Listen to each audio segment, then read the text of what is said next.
അഫ്ഗാനിസ്ഥാനിൽ ശക്തമായ ഭൂചലനം എന്ന റിപ്പോർട്ടുകൾ വരുന്നു. 5.9 തീവ്രതയാണ് രേഖപ്പെടുത്തിയിരിക്കുന്നത്. ഹിന്ദുകുഷ് മേഖലയാണ് പ്രഭവ കേന്ദ്രം. ഡൽഹി, ജമ്മു കശ്മീർ, പഞ്ചാബ്, ഹരിയാന എന്നിവിടങ്ങളിലും ഭൂചലനമുണ്ടായി.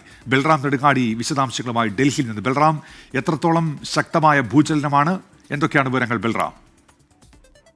ഉന്മേഷ, അഫ്ഗാനിസ്ഥാനിലെ ഹിന്ദുകുഷ് മേഖലയിൽ ഉണ്ടായ ഭൂചലനം ശക്തമായ തീവ്രതയാണ് രേഖപ്പെടുത്തിയത്. റിക്ടർ സ്കെയിലിൽ 5.9 തീവ്രത രേഖപ്പെടുത്തി. സാധാരണ നിലയിൽ റിക്ടർ സ്കെയിലിൽ 5-ന് മുകളിൽ തീവ്രത രേഖപ്പെടുത്തുന്ന ഭൂചലനങ്ങളെ ശക്തമായ ഭൂചലനങ്ങൾ ആയാണ് കണക്കാക്കുന്നത്.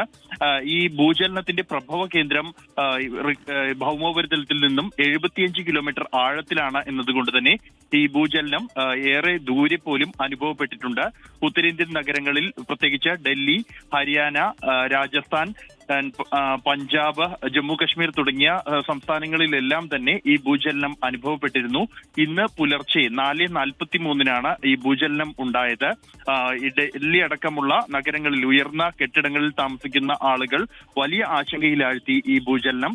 എന്നാൽ ഈ ഹിന്ദുകുഷ് മേഖലയിൽ ഭൂചലനത്തെ തുടർന്ന് നാശനഷ്ടങ്ങൾ ഉണ്ടായതായുള്ള റിപ്പോർട്ടുകൾ ഇതുവരെയും പുറത്തു വന്നിട്ടില്ല. ജനസാന്ദ്രത കുറഞ്ഞ ഒരു പ്രദേശത്താണ് ഈ ഭൂചലനത്തിന്റെ പ്രഭവ കേന്ദ്രം എന്നാണ് ഈ അധികൃതർ വ്യക്തമാക്കുന്നത്.